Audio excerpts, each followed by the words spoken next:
बचपन, ये शब्द सुनते ही जहन में क्या आता है? शायद मासूमियत, खेलकूद, सीखने की उम्र, है ना? हम सब आखिरकार इस दौर से गुजरे हैं। पर एक मिनट, क्या बचपन का ये आइडिया जो हमें इतना इतना नेचुरल लगता है, हमेशा से ऐसा ही था? तो चलिए, आज इसी जाने पहचाने से कॉन्सेप्ट को जरा कुरेदते हैं और देखते हैं कि ये कितना नया है और कितना समाज का बनाया हुआ। तो शुरुआत एक सवाल से करते हैं। सोचिए, क्या बचपन को यूनिवर्सल सच है? मतलब जो हर जमाने में, हर समाज में एक जैसा ही रहा हो? या फिर ये एक नया आइडिया है जिसे इतिहास और समाज ने, आप कह सकते हैं, मिलकर गढ़ा है? बस यही सवाल है जो आज हमारी इस पूरी पड़ताल के सेंटर में रहने वाला है। तो चलिए सीधे पॉइंट पर आते हैं। जरा सोचकर देखिए, क्या आज से मान लीजिए 500 साल पहले या दुनिया के किसी दूसरे ही कोने में एक बच्चे की जिंदगी बिल्कुल वैसी होती होगी जैसी हम आज जानते हैं? इसका जवाब शायद थोड़ा हैरान कर दे। और यहां पर हमें दो आइडियाज की सीधी टक्कर देखने को मिलती है। एक तरफ तो है वो आम सोच कि बचपन एक स्टेबल, एक यूनिवर्सल सच है, और दूसरी तरफ है, ये कह सकते हैं, एक क्रांतिकारी आइडिया कि बचपन असल में एक सोशल और हिस्टोरिकल कंस्ट्रक्ट है। मतलब एक ऐसी चीज जिसे समय और कल्चर ने शेप दिया है। अच्छा, तो इस पहेली को सुलझाने के लिए ना हमें थोड़ा टाइम में पीछे जाना होगा। और जैसे ही हम इतिहास में झांकते हैं, एक बात बिल्कुल साफ हो जाती है कि बच्चों को देखने का हमारा नजरिया वो हमेशा से ऐसा नहीं था। अरे, इसमें तो जमीन आसमान का फर्क आया है। अब जरा यहां देखिए, मिडिल एजेस में यानी मध्य युग में बच्चों को अक्सर छोटे अडल्ट्स की तरह ही ट्रीट किया जाता था। उनसे उम्मीद होती थी कि भाई जितनी जल्दी हो सके बड़ों की दुनिया में शामिल हो जाओ। लेकिन फिर 17वीं 18वीं सदी आते आते एक बहुत बड़ा शिफ्ट आया। बचपन को जिंदगी का एक इम्पॉर्टेंट स्टेज माना जाने लगा, और बस यहीं से उनकी देखभाल, उनकी सुरक्षा और उनकी पढ़ाई लिखाई पर जोर बढ़ना शुरू हो गया। देखिए, ये जो हिस्टोरिकल चेंज था ना, ये कोई अचानक से नहीं हो गया। इसके पीछे थे बड़े बड़े फिलोसोफर्स और बाद में साइकोलॉजिस्ट्स के पावरफुल आइडियाज। ऐसे आइडियाज जिन्होंने हमारे समाज की सोच को हमेशा हमेशा के लिए बदल डाला। तो चलिए देखते हैं कि ये विचार थे क्या। तो सबसे पहले बात करते हैं जॉन लॉक की और उनके टैबुला रासा के सिद्धांत की। इसका सीधा सा मतलब है एक कोरी पट्टी या ब्लैंक स्लेट। लॉक का मानना था कि बच्चा जब पैदा होता है तो वो एक खाली स्लेट जैसा होता है, और उसके अनुभव, उसके एक्सपीरियंसेस ही उस पर लिखते हैं, उसे शेप देते हैं।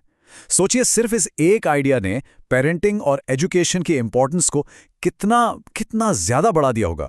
पर फिर आए रूसो, और उन्होंने एक बिल्कुल अलग एंगल सामने रखा। उनका कहना था कि बच्चे पैदाइशी तौर पर बुरे या खाली नहीं होते, बल्कि वो तो नेचुरली अच्छे होते हैं। ये तो समाज की बुराइयां हैं जो उन्हें बिगाड़ सकती हैं। और बस इसी आइडिया से चाइल्ड सेंटर्ड एजुकेशन की नींव पड़ी, जिसमें बच्चे के नेचुरल डेवलपमेंट को सबसे ऊपर रखा जाता है। फिर आई 20वीं सदी, और पियाजे और एरिक्सन जैसे साइकोलॉजिस्ट्स ने बचपन को एक साइंटिफिक नजरिए से देखना शुरू किया। उन्होंने बच्चों के दिमागी और सोशल डेवलपमेंट के अलग अलग स्टेजेस बताए, उन्हें मैप किया, और इसका नतीजा ये हुआ कि बचपन को अब एक ऐसे प्रोसेस की तरह देखा जाने लगा जिसे आप कह सकते हैं कि मापा जा सकता है, समझा जा सकता है। तो अब तक हमने देखा कि कैसे हिस्ट्री और बड़े बड़े आइडियाज ने मिलकर बचपन की एक मॉडर्न परिभाषा तैयार की। पर क्या कहानी बस यहीं खत्म हो जाती है? क्या ये जो वेस्टर्न मॉडल है बचपन का, वो पूरी दुनिया पर लागू होता है? मॉडर्न सोशोलॉजिस्ट कहते हैं, एक मिनट रुकिए। और ये जो लाइन है, ये इस पूरी डिबेट का निचोड़ है। समझिए, सोशियोलॉजिस्ट्स का कहना है कि बचपन सिर्फ एक बायोलॉजिकल स्टेज नहीं है, मतलब सिर्फ बड़े होने का एक फेज नहीं है। नहीं, ये एक सोशल कंस्ट्रक्ट है, जिसका मतलब ये है कि समाज तय करता है कि एक बच्चे की जिंदगी कैसी होगी, उसके राइट्स क्या होंगे और उसका रोल क्या होगा। और यहीं से एक बहुत ही जबरदस्त कॉन्सेप्ट निकल कर आता है मल्टीपल चाइल्डहुड्स का, यानी एक नहीं बल्कि अनेक बचपन। सच कहूं तो ये एक बहुत ही जरूरी आइडिया है जो हमें बचपन को एक बिल्कुल ही नए एंगल से देखने पर मजबूर कर देता है। तो क्या मतलब है इसका? मतलब सीधा है कि अलग अलग कल्चर्स में बचपन का एक्सपीरियंस जमीन आसमान का हो सकता है। बच्चा होने का कोई एक सिंगल यूनिवर्सल तरीका है ही नहीं। दुनिया में कई जगह हैं जहां बच्चे सिर्फ सीखते या खेलते नहीं हैं, वो तो घर की जिम्मेदारियों में भी एक्टिवली हिस्सा लेते हैं। बच्चे, आप समझिए, कोई खाली बर्तन नहीं है जिन्हें हमें भरना है, वो खुद अपने समाज के एक्टिव पार्टिसिपेंट्स हैं।